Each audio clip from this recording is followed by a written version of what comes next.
हमने प्रोसेसेस तो पूरा कर लिए बेटे, आइसोथर्मल, आइसोकोरिक, आइसोबारिक और एडियाबेटिक, उसके साथ कंबाइंड प्रोसेस पॉलीट्रॉपिक। अब इनके यूसेस, अब मैं क्वेश्चन करूंगा, देखना आप लोग, आप बड़े इजीली क्वेश्चन को सॉल्व कर पाओगे। तो अभी हम लोग कन्वर्जन ऑफ ग्राफ देखते हैं, which is very useful while solving numericals. तो मेरे पास एक एग्जांपल है, मान लो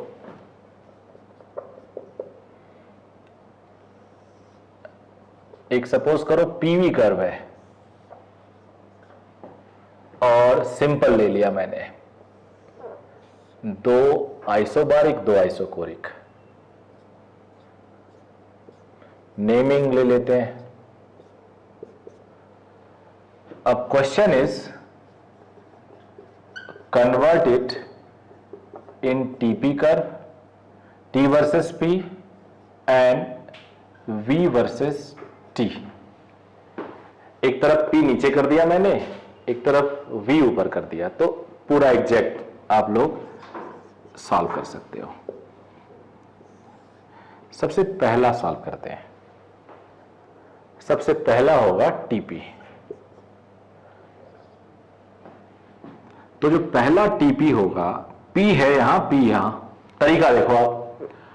तो ये प्रेशर ए बी बड़ा है, सी डी छोटा है, कांस्टेंट प्रेशर 2 है, तो यहां भी कांस्टेंट प्रेशर ड्रॉ कर लो आप 2। एक वाले पे ए बी लाइन है, एक वाले पे constant pressure C D line है। ठीक है बेटा। अब दो आइसोकोरिक है, टीपी पे आइसोकोरिक कैसा होगा? ये फॉर्मूला होता है पीवी एनआरटी, तो टी बाई ये y is equal to m x होगा। तो दो आइसोकोरिक ड्रॉ कर लेते हैं, बड़ा कौन है छोटा कौन है अभी देखेंगे। ये अब जो स्लोप है वो डायरेक्टली प्रोपोर्शनल टू वी है, तो स्लोप इसका ज्यादा है, देखो ना जो ऊपर है उसका स्लोप ज्यादा है, स्लोप ज्यादा वाले का सीबी पॉइंट है, बीसी पॉइंट है, तो ज्यादा वॉल्यूम यानी बीसी पॉइंट इस लाइन पे होगा।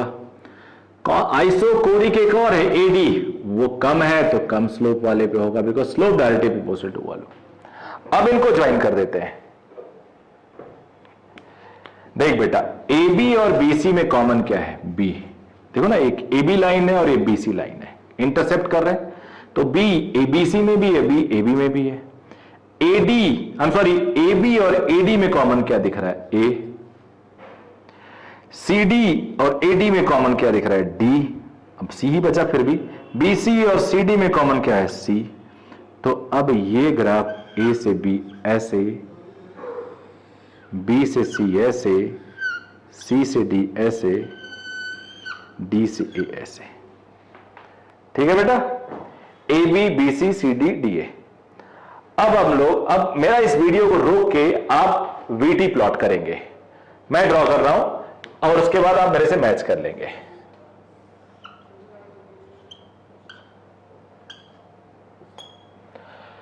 दो आइसोकोरिक बीसी एंड एडी, एक ज्यादा एक कम, और दो आइसोबारिक हैं ए बी और सी डी। तो आइसोबारिक वीटी पे कैसे प्लॉट होगा?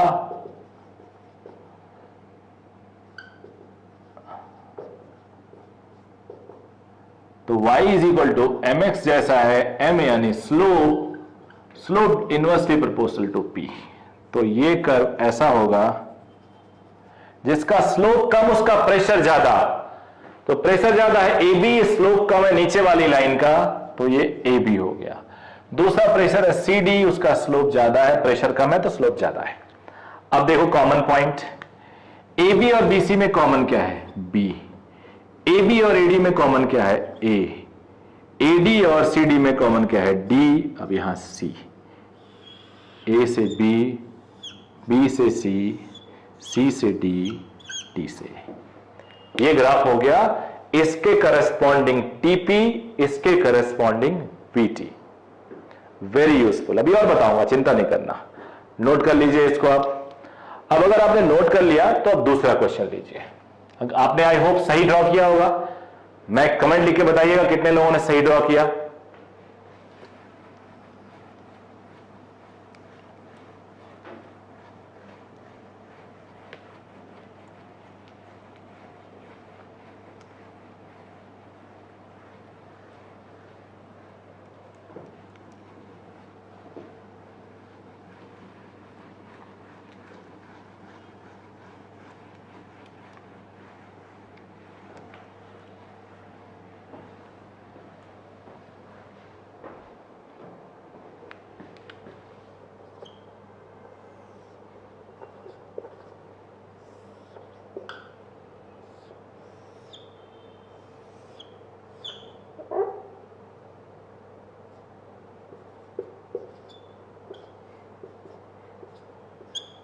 बीसी और सीडी आइसोथर्मल है, convert it into VT and TP curve. ये वैसे डीजल इंजन होता है। जब आप बीटेक करोगे, जो इंजीनियरिंग वाले स्टूडेंट्स हैं, तो ये इंजन में मैकेनिकल इंजीनियरिंग में पढ़ाया जाएगा, ऑटोमोबाइल मैकेनिकल इंजीनियरिंग में। तो एक आइसोबारिक है, एक आइसोकोरिक है, दो आइसोथर्मल है। देख के बताओ कौन सा आइसोथर्मल का टेम्परेचर ज्यादा है। जो दूर है उसका टेम्परेचर ज्यादा है, तो बीसी का टेम्परेचर ज्यादा होगा, एडी का कम होगा। तो ड्रॉ करते हैं।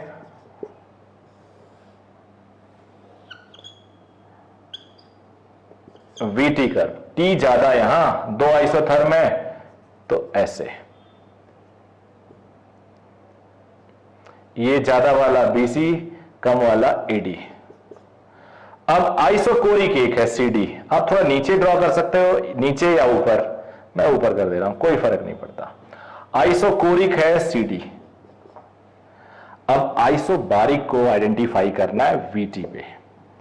तो PV is equal to nRT, V is nR upon P into T, y is equal to m x. एक ही है तो कुछ भी कर दो, लेकिन जो आइसोबारिक है वो ए बी है। अब जरा मैच कर लेते हैं, होप आपने किया होगा सही सही। बीसी और सीडी में कॉमन पॉइंट सी है, बीसी एंड एबी में कॉमन पॉइंट बी है, सीडी और ईडी में कॉमन पॉइंट डी है, एडी और एबी में कॉमन पॉइंट ए है। तो ए से बी, बी से सी, सी से डी, डी से। ए से बी से सी से डी, डी से। देखो ना, एडी और सीडी में कॉमन डी, एडी और एबी में कॉमन ए, बन गया ये। इसको नीचे कर देते, इसको ऊपर, तो भी कोई फर्क नहीं पड़ता। अब आ जाते हैं टीपी कर्व पे। दो आइसोथर्म है, ज्यादा वाला ऊपर, एक आइसोबारिक है, दूर कर लेता हूं, आइसोबारिक ए बी। आइसोकोरिक कैसे प्लॉट होगा?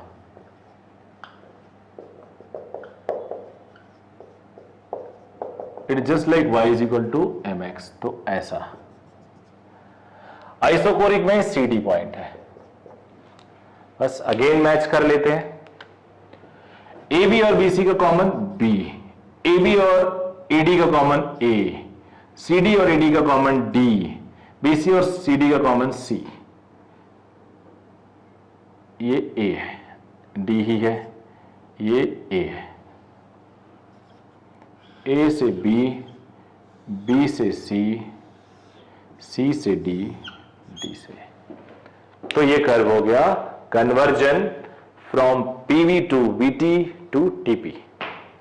ओके, अब हम लोग एक नई चीज शुरू करेंगे, और वो होगा हीट इंजन कॉर्नट साइकिल। इसके बहुत सारे क्वेश्चन बन सकते हैं। आई होप आप ट्राई करोगे सब।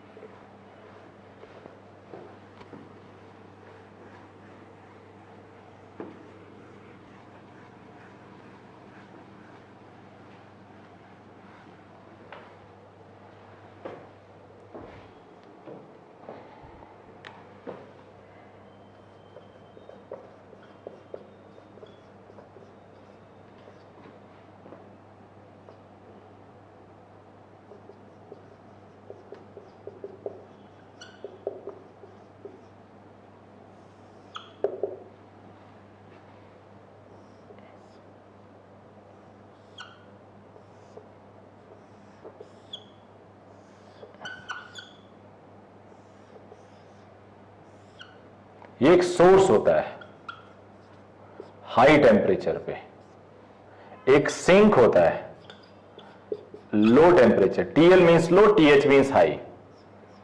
हाई टेम्परेचर से हीट लिया जाता है और वर्क किया जाता है which is known as work output, और सिंक में हीट को भेज दिया जाता है। सोर्स से हीट लिया, सिंक को भेजा, वर्क आउटपुट किया। अब आगे बढ़ते हैं। अब इसको हम लोग पीवी कर्व पे कैसे दिखाते हैं? दो चीजें इसमें आइसोथर्मल पे होती हैं।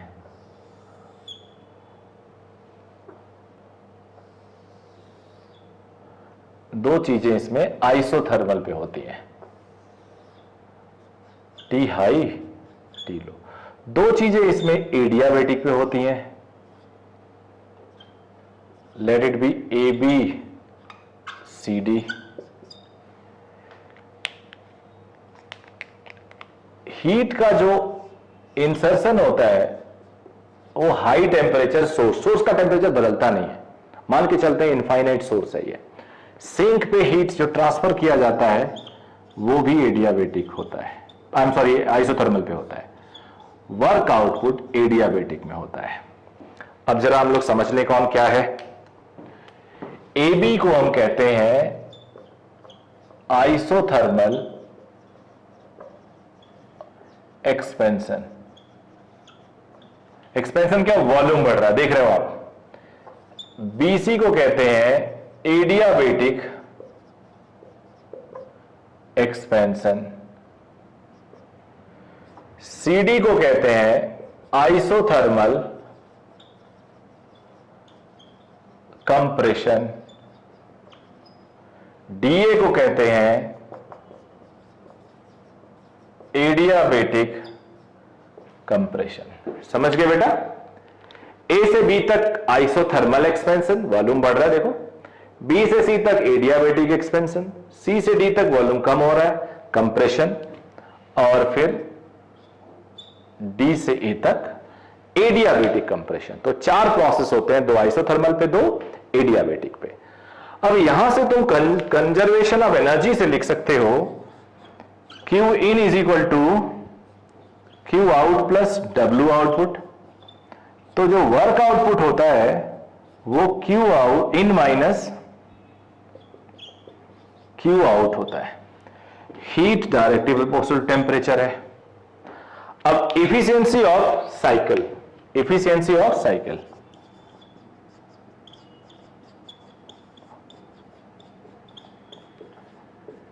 इफिशियंसी हमेशा work output upon Q input निकालते हैं। और परसेंटेज निकालने के लिए क्या करेंगे आप? 100 का मल्टीप्लाई।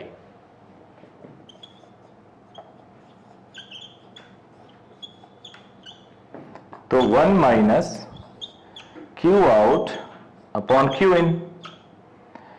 अब Q इन करस्पॉन्डिंग टू है हाई टेम्परेचर, Q आउट है लो टेम्परेचर, तो 1 माइनस TL बाई TH। इसको हम लोग TH minus TL upon TH भी लिख सकते हैं, डेल्टा T अपॉन TH भी लिख सकते हैं। तो कई सारे क्वेश्चन आ सकते हैं। एक बार फिर से बताता हूं, एक बार फिर से बताता हूं, यहां बता देता हूं।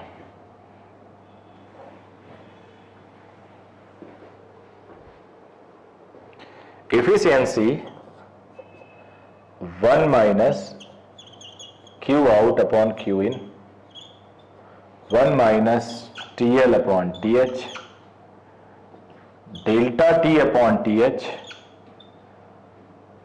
ये कुछ भी लिखा जा सकता है, या वर्क आउटपुट जो बेसिक डेफिनेशन है,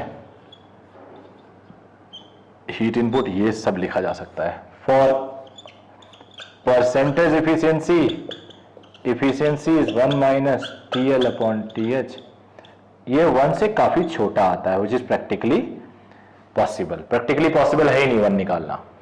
अब यहां से Q इन एक बार फिर से लिख देता हूं, W output plus Q output.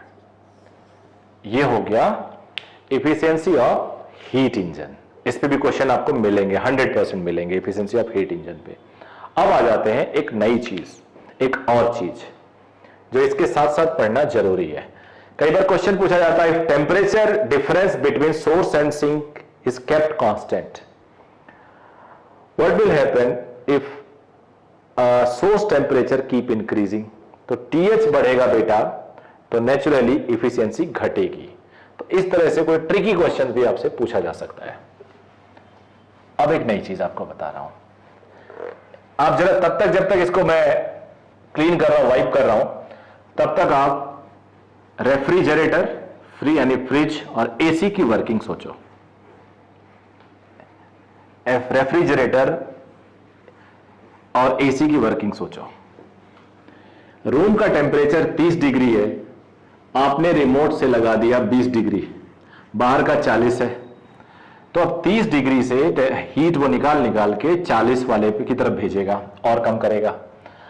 Normally क्या होता है, नॉर्मली होता है हीट हमेशा फ्लो करती हाई से लो, बट आपका कमरा ठंडा है, बाहर गर्म है, आप इसे और ठंडा कर रहे थे, यहां से लो से हीट निकाला और हाई को भेजा, which is not possible in general. Similarly fridge में भी और ठंडा किया आपने, लाइट चली गई थी, टेम्परेचर अंदर का बढ़ गया 20 डिग्री, लाइट आई, अब उसको बाहर का 30 है और ठंडा कर रहा है फ्रिज। पीछे एक आवाज आती है मशीन की, कंप्रेशर होता है, नीचे भी रखा होता है, पीछे फिन्स होती हैं। AC का कंप्रेशर बाहर होता है। पानी आपको लोअर ग्राउंड फ्लोर से आपको थर्ड फ्लोर पे पहुंचाना है। नॉर्मली थर्ड फ्लोर का पानी नीचे आ जाएगा, नीचे का पहुंचाना है तो एक्स्ट्रा एफर्ट चाहिए। कम टेम्परेचर से हीट निकाल के बाहर भेजना है तो एक्स्ट्रा एफर्ट चाहिए। फ्रिज में भी वही एक्स्ट्रा एफर्ट चाहिए। ये एक्स्ट्रा एफर्ट पंप करता है, that's why we call it water pump, that's why we call it heat pump. और ये हीट पंप बेसिकली कंप्रेशर होता है इन सब केसेस में, AC और रेफ्रिजरेटर में। तो हीट पंप, इससे पहले वाला क्या था बेटा, इससे पहले वाला था हीट इंजन, अब हम लोग पढ़ रहे हैं हीट पंप, जिसे रेफ्रिजरेटर भी कह सकते हैं। तो रेफ्रिजरेटर की वर्किंग क्या होगी बताता हूं। एक एक्सटर्नल कोई वर्क करता है तब ऐसा होता है।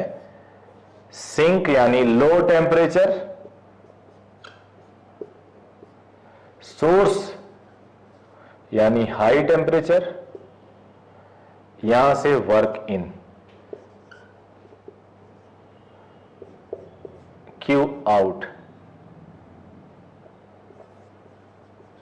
यहां पे क्यू इन।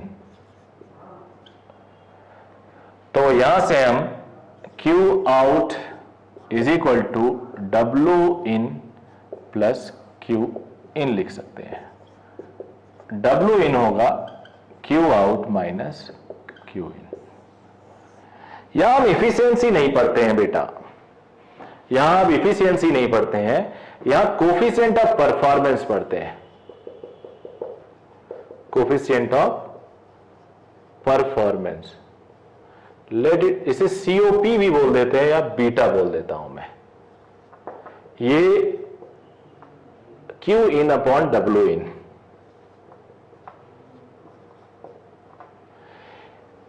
इफिशियंसी एक से छोटी होती है, किसकी, हीट इंजन की, और बीटा एक से बड़ा होता है, किसका, हीट पंप का।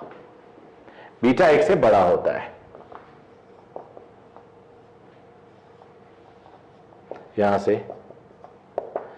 TL, TH minus TL, delta T, TH, percentage निकालना हो तो 100 से मल्टीप्लाई करते हैं।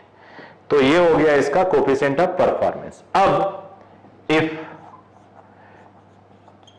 Heat pump and heat engine both are working same source and sink, then a relation between eta and beta, निकाल लेते हैं बेटे। ईटा था 1 minus TL by TH, beta है TL upon TH minus TL। Solve करते हैं, ये हटा दूं, ये आपने नोट कर लिया होगा, मैं इसको हटा रहा हूं, इतना हटा देता हूं, काम चल जाएगा मेरा।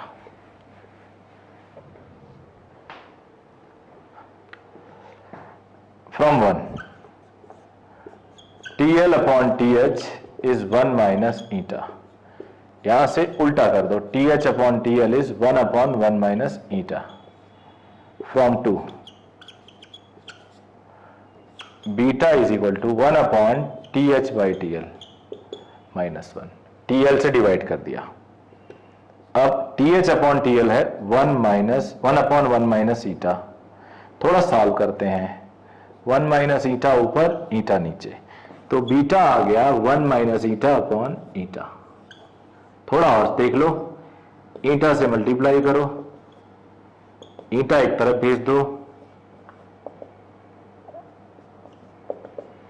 तो यहां से eta is equal to 1 upon 1 plus beta. ये भी फॉर्मूला हो गया, ये भी हो गया। तो ये पूरा का पूरा आपके लिए रहा। तो अब इसमें मैंने इस पूरे वीडियो में मैंने थोड़ा टाइम बचाया है। अब आपको नहीं पता चलेगा क्योंकि आपको एडिटेड वीडियो मिलेगा। मैंने बीच बीच में क्वेश्चन लिखने के लिए जो टाइम लैग होता है उसको खत्म कर दिया है, क्योंकि बहुत लंबा वीडियो बनने से आप कई बार आपको लगता है साइकोलॉजिकली आप थोड़े थक जाते हो।